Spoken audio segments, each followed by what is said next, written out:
Hey YouTube, Nick here, back with another chess video. I did say at the end of my last one that I would try to be keeping to a regular schedule and uploading these. However, I have been a bit sick the last couple weeks, so I haven't really been sticking to a regular schedule, and I also haven't been playing that many games. But this game, oh man, this might be my best chess game I've ever played, with little exaggeration there. I had two brilliant moves in this game. Granted, they both revolved around the same tactic, but still, two brilliant moves. This game was a game in 60 plus 5. So you have an hour to play the entire game, and then you get 5 seconds back every time you make a move. And like I said, I got two brilliant moves. And this was another game in my favorite opening with the white pieces. It was another game in the Ruy Lopez. So the game started off e4, e5, knight f3, knight c6, bishop b5. Now this is all pretty typical. And like I said in the last video, I think in this position here at the start of the Ruy Lopez after bishop b5, in my opinion, there's two good moves in this position: knight f6 and a6. My opponent plays an alternative move. Now, if you recall my last video, my opponent played queen f6 in this position. That's called the Gundaram variation, and it's not very good. After c3, in that variation, which you can go watch my other video on that one, it's already +1 for white, and it's not too difficult to convert that advantage. In this position, he plays d6, which is not a terrible move. It is still a book move, but it's already giving plus 0.5 to white. So it's giving like a half of a pawn advantage to white after this. The thing is, you're not developing a piece. You're sort of developing your light squared bishop. You're developing the scope of your light squared bishop with this move, and you're further supporting the e5 pawn. So it's not the worst move in the world, but you're not developing a piece, and you're not challenging this bishop over here. So it allows me to castle, which sort of justifies my play. I'm able to complete basically my opening development already, and we're only on move 4. So on move 4, I'm already castled, and if you look at his pieces, all of his pieces except for his knight on c6 are all on their starting squares. Meanwhile, I'm already castled. I've already got a knight on f3, and I've got a bishop on b5, and we have about equal control of the center. So it is pretty easy, in my opinion anyways, to see why the engine gives a pretty good advantage to white here, about half a pawn advantage. After I castle, he finally does play a6 to kick my bishop. And of course, I go bishop a4, which is the main move. And he plays b5, and I go bishop b3. Now, this is probably the proper way to play this, because he is sort of punishing me for castling on that turn where he played d6. What I should have done is push this c pawn forward so that after this a6 b5 maneuver, I could tuck my bishop in on c2, which is the most common square where in the Ruy Lopez you like to play your bishop. And then, of course, with the pawn on c3, you're then ready to push d4 and break into the center. But I still like to have this diagonal on b3 almost as much as the one on c2 to h7. This b3 to f7 diagonal is also pretty strong. And even in this position, after I play bishop b3, he plays bishop b7, developing his bishop, or fianchettoing his bishop. I think a stronger move, it would have been bishop g4 to attack my knight. Let's see what Stockfish thinks. Okay, Stockfish thinks he should play bishop e7, move the other bishop out, and start developing that. It says bishop b7 is a good move. I agree. It's a good move. It's not a great move. It's just a good move. It doesn't really challenge me. It just sort of develops.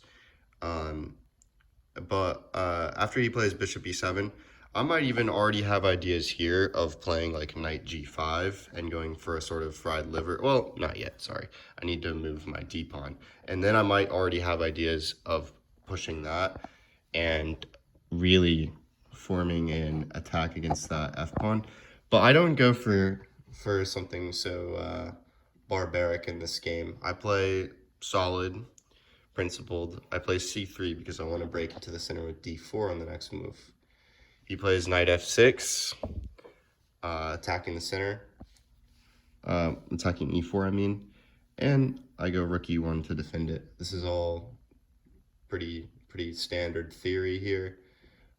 He plays bishop e7, preparing to castle. And now I go d4, which was my plan all along. Still a balanced game, but after what he plays here, I don't like this move from him. He plays e takes d4. The best move for him would have been to just castle here, and then, you know, decide what he's going to do in the center. Instead, he plays e takes d4, and after c takes d4, I have complete control of the center, and now he castles. You might think this is, you know, not that big of a difference if he captures first versus if he castles first, but it actually is a pretty big difference, because now I have two different pawn breaks I can consider with d5 and e5. Both are definitely considerable moves here. And the one I ultimately choose is d5. e5 would have been better, I'm pretty sure. Let me see what Stockfish does. Stockfish just wants me to develop my bishop. But I go d5 because I want to challenge this knight. And if he goes knight a5, I'm happy to move my bishop to c2. I would have liked to already have my bishop there, like I was sort of starting to explain earlier. This diagonal is good, but because I've pushed d5 now, I'm looking to claim this diagonal in this square if he kicks my bishop. But he doesn't kick my bishop, he jumps into the center. Now, I think this move is not quite accurate by him, and of course Stockfish agrees it's an inaccuracy, because after he goes knight e5, I'm taking that knight. I'm taking that knight because if you see where his pawn has ended up, it's hard to defend that pawn, and it's a target for me to attack. And in these long games, a one pawn advantage can be enough to win. It usually is enough to win. And so he's created him a target for me to attack by putting his knight on a square where it can be captured and it's only defended by a pawn. And once the pawn recaptures, it's on a weak square. That's exactly what just happened. So I did that. Knight takes e5, d takes e5. And now I decided to break with a4. Now, Stockfish doesn't like this move. Again, it doesn't like a lot of my moves. But a4 is not a blunder, it's just an inaccuracy. It says the game is about equal. What I should have played is queen f3.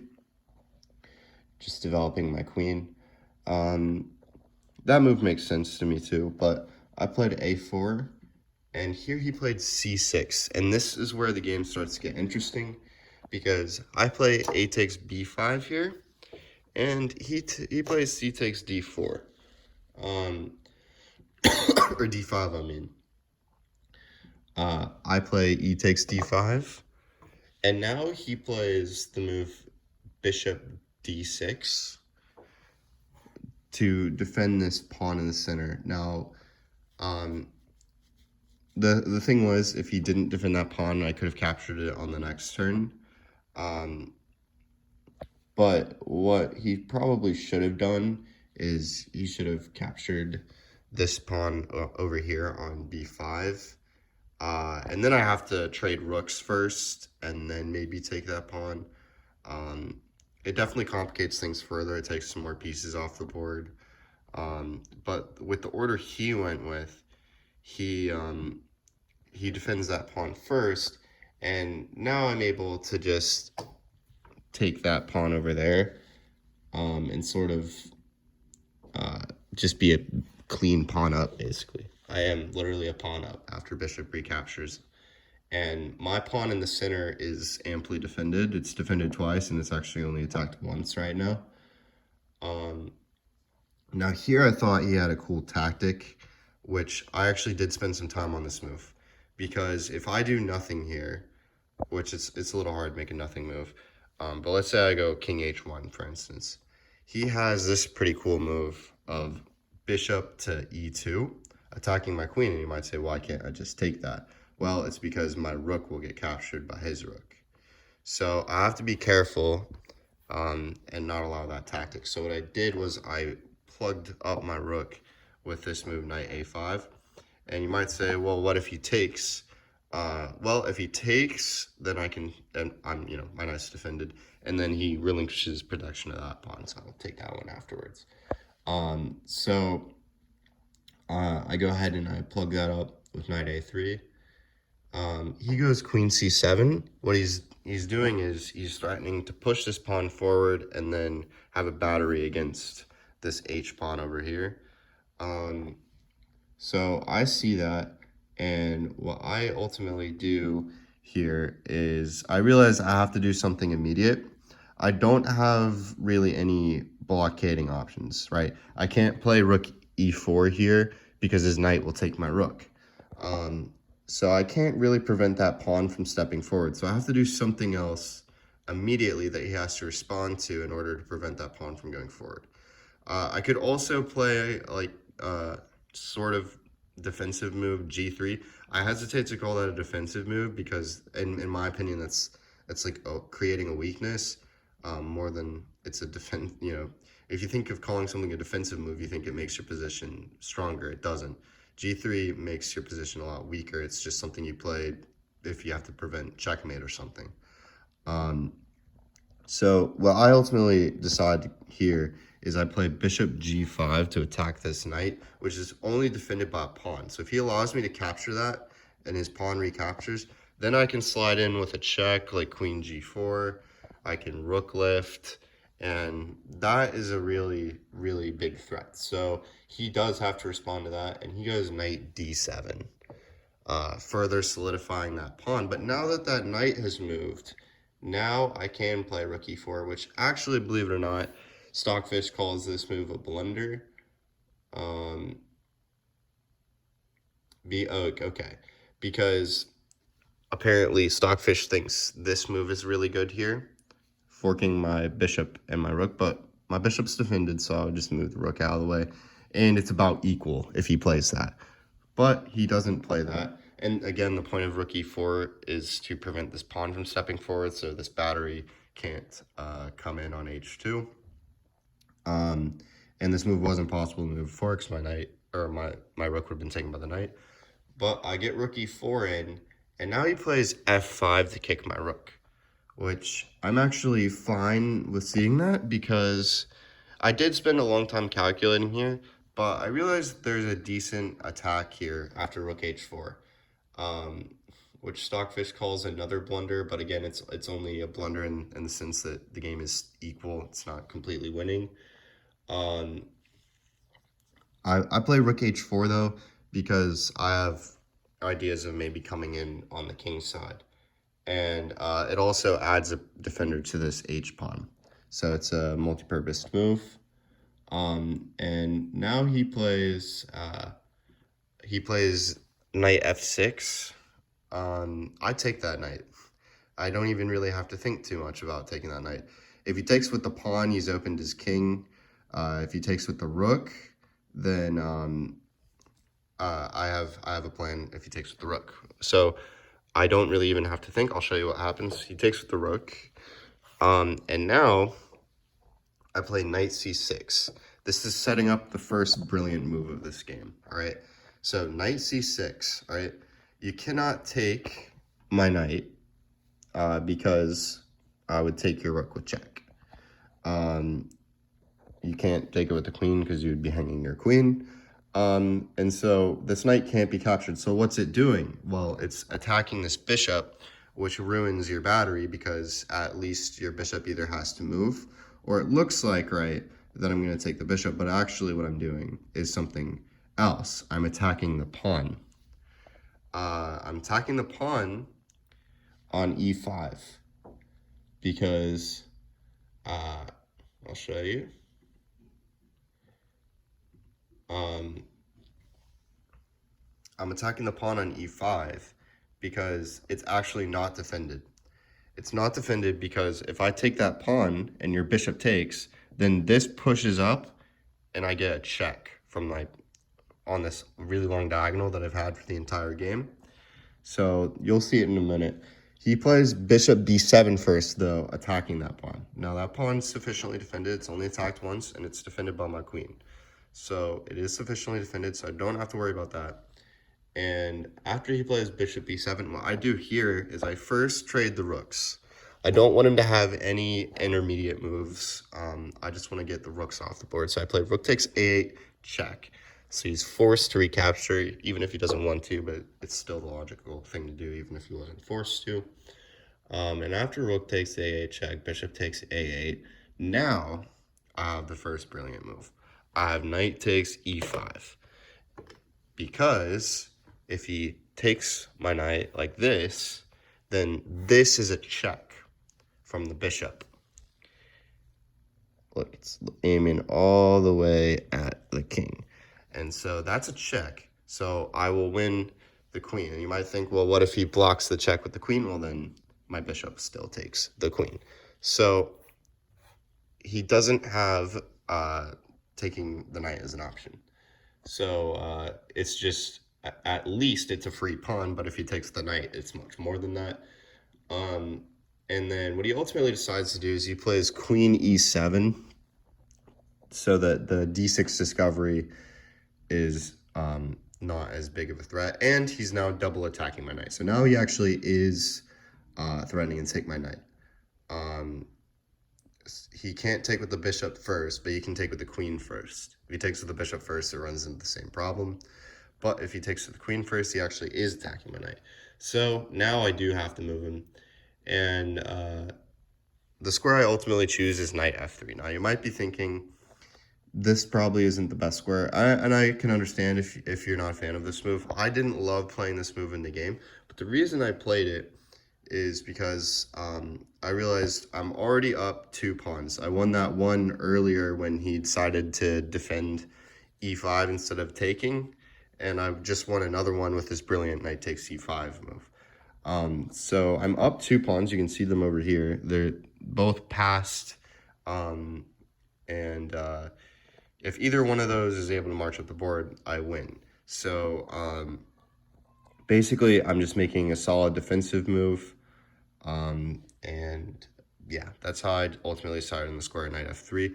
Also, it sets up a move that's to come. He plays rook g8 here, trying to mount his own attack against my king, but he doesn't have enough pieces over there. So what I decided to do here is play queen e1 because I realize he is doing 2 things with the rook g8 move. He's attacking my king, and he's got a discovered attack against my rook, which is defended by my knight. I realize one thing. I'm up 2 pawns. The queen trade can only benefit me. And if he doesn't trade queens here, then my queen's going to start coming into the game and start attacking as well. So I was thinking if he plays something like queen f7 here, I was going to play queen a5, attacking his bishop on a8. And then I might come in to d8 with a check. So just to show you, if he declines the queen trade and he goes something like this move, double attacking my pawn, then, you know, I thought this was the best square for his queen if he declined the queen trade. Then I'll go queen a5, attacking his bishop. And, you know, he moves somewhere to defend the bishop. And then, you know, it's going to be a lot of maneuvering, but eventually I'm going to get my my pieces coordinated and it's going to be a good attack. But he ultimately just takes my queen. And I, of course, take back with the knight. It's the only legal move. And we're coming up on the next brilliant move. So he plays now bishop e5. This is a one move threat. He thinks he's attacking my pawn on b2, which cannot move. But I have this move, which attacks his bishop and simultaneously defends my pawn. And then, so I played knight d3, and then he plays back. Now you might think, what if I had pushed my pawn with check and started marching up the board? His rook is just in time to stop the pawn there. Because even though the first move comes with check, when I go to the next square, he can put his rook behind the pawn and stop it. So that move actually doesn't work yet. So he comes back to prevent my pawn from coming forward. He comes back to d6. And now I play rook a4, effectively trapping his bishop. Because you might notice his bishop can't take the pawn because I'll take with check. His bishop can't come here because the pawn will get him. His bishop can come here temporarily. And then I come rook a7. And if he had gone here, then I have this move. And his bishop can't move out of the way because he would be moving into check. But he doesn't move there. He moves here, which I thought was a pretty creative move. This move does two things. If I just willy-nilly take the bishop, he has a tactic here. And the resulting position is still a winning position for me, but it's a bit more complicated. If I take this, I'll show you the tactic he's threatening. If I take this bishop, then he has bishop takes h2 check. And if I take, then he takes my rook. And then it's a little bit more complicated of a position, I think. It's still winning for me, but it's a little bit more complicated. So I decided to spend some time here and find what is actually the best move. It's a brilliant move, and I think it's one of the best moves I've ever played. Because I'll just show you. The move I played here was knight e5. Same idea as when I played knight takes e5 earlier in the game. That move was brilliant. And here we are with a knight on e5 again later in the game, and this move is brilliant. And it's because of this same discovered check from the bishop if that bishop on d6 moves away. So if the bishop on d6 moves away, then I actually have checkmate. If he takes the knight, it's forced checkmate. If he takes the knight, then I have, I'll show you. Then I have d6 check. He has bishop c4, I guess. It's already really bad for him. If I play here, then he has to, start throwing away his pieces, and then I come up with the rook and I checkmate him. So he cannot take. It actually leads to forced checkmate. But what he ultimately does, and then you might notice, well, what if he doesn't take? If he doesn't take, then I'm going to at least take his rook, but I'm actually probably still going to checkmate him. No, if he doesn't take, I have checkmate anyways. Unless what he should have done is he should have played rook f6, and then the game would have continued a little bit longer. But what he does play is he plays rook h6, which doesn't work either, because now I have rook a8 check. And if he plays bishop f8, then now I have d6 check, king moves away, and I take the bishop with checkmate. And like I said, I thought this was a really fun game. I played over 80 accuracy with the white pieces across, how many moves was this game?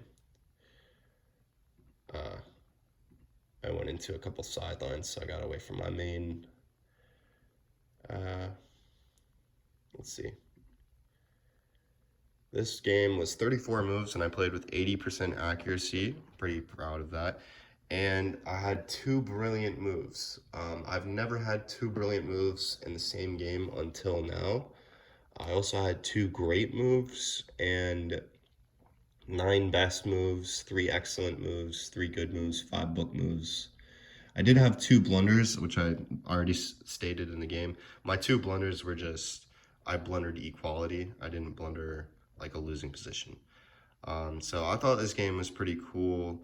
Let me know if you want to see some more videos if you have any specific requests. Other than that, I'm just gonna be sharing with you guys the good games I get when I play. But I was really excited to show you guys this one because I got 2 brilliant moves in the same game. It's the first time that's ever happened. And yeah, thanks for watching. Please consider subscribing. I'll be making more videos like this. Check out some of my other chess videos. But yeah, have a good day / good night, and thank you for watching.